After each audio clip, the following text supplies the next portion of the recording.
Carey goes inside to Geese, who goes back outside, and Maurer off the ball fake and the dribble knocks down a 2. Fran O'Hanlon says that his players have improved greatly during the season, taking a shot fake and 1 dribble. He said, we're not up to 2 dribbles yet, but 1 we're pretty good. Hall fading away, misfiring. Lafayette and Gruner, half possession with a 5-point lead. Hall defending, cuts off Gruner, who kicks it back out. Maurer with another 3, second of the half. And those threes can make an offense look very good very quickly. Maurer has buried 4 threes today, 4 for 5. It's the 9th time this season he's hit 4 triples in a game. Knudsen off the dribble, a big hop step in the lane, knocked away. Good defense inside for Lafayette. Certainly was. They had 2 guys there, and Knudsen, being a freshman, didn't recognize it and didn't pitch to the open guy. He tried to force it up. Leopards had a 10-point lead in the first half. Now they've got an 11-point lead. Carey with another 3. Brett Reed wants McCollum to take the ball across the timeline, and then he wants a timeout. And he needs one.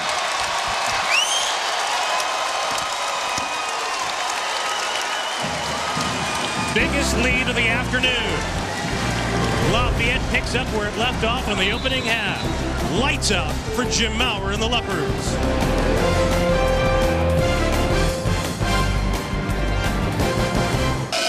Here at Lafayette, homestanding Leopards have shot 67% from the field, and they have shot their way to an 11-point lead over arch rival Lehigh. We said at halftime, Bob, can they keep up this kind of shooting pace after they shot 65% in the first half?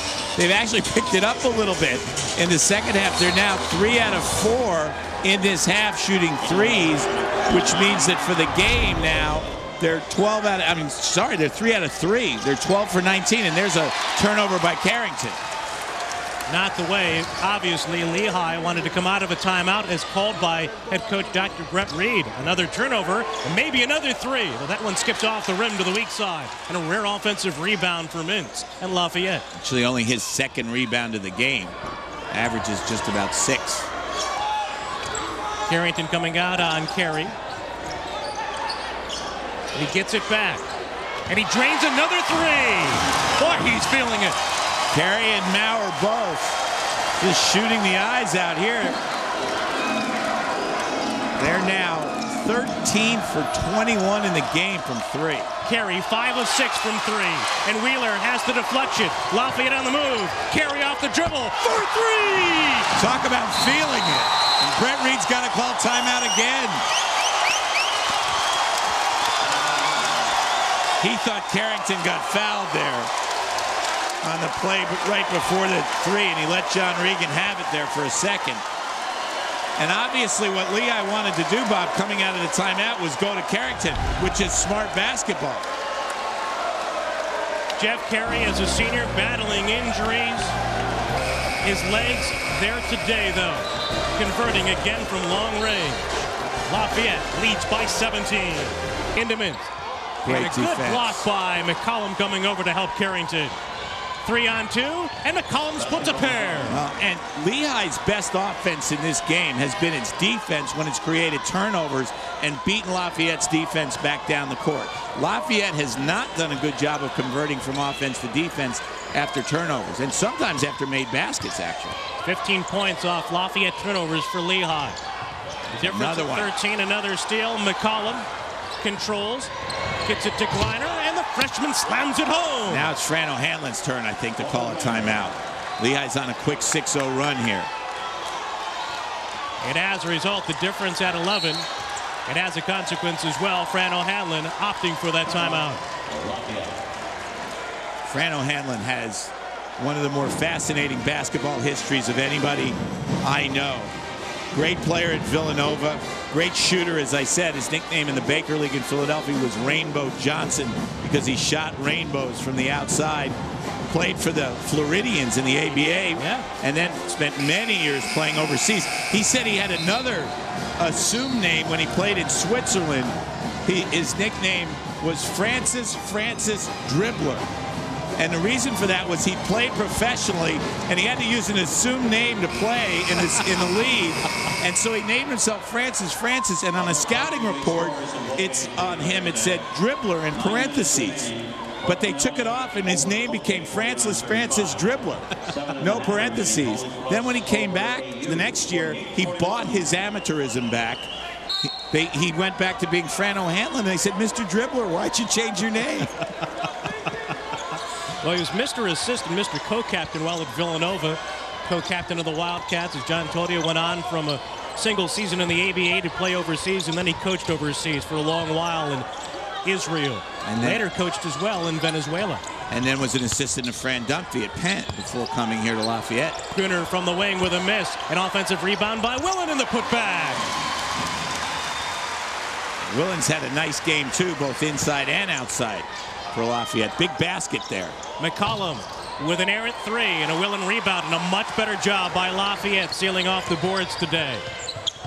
And Fran O'Hanlon said during that timeout, I guarantee, was if we don't turn the ball over, we're playing good enough defense to win this game. And Mintz drawing the foul on Carrington. John mentioned Fran O'Hanlon working at Penn alongside Fran Dunphy. That was quite a staff they had in the Ivy League.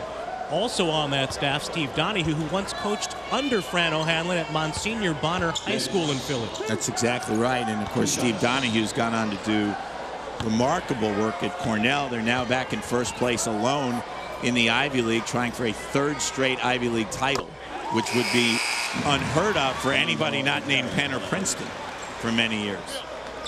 Fran O'Hanlon has one of the great dry senses of humor of anybody you'll ever meet. A lot of times he'll say something, and about 15 minutes later, I'm like Corporal Agarn in the old F Troop show. I'll go, that was funny.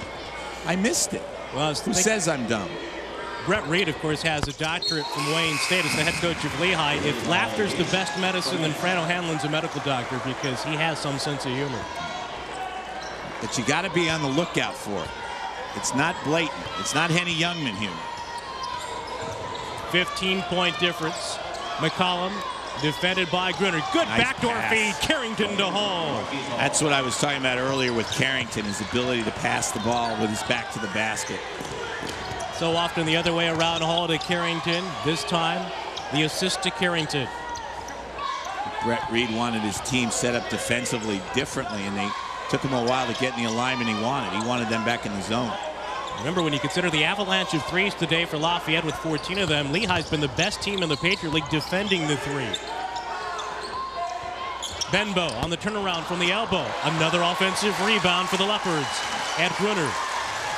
Very alert play by Gruner. Of course, when you go to a zone, sometimes you're vulnerable to giving up offensive rebounds because everybody doesn't have a man.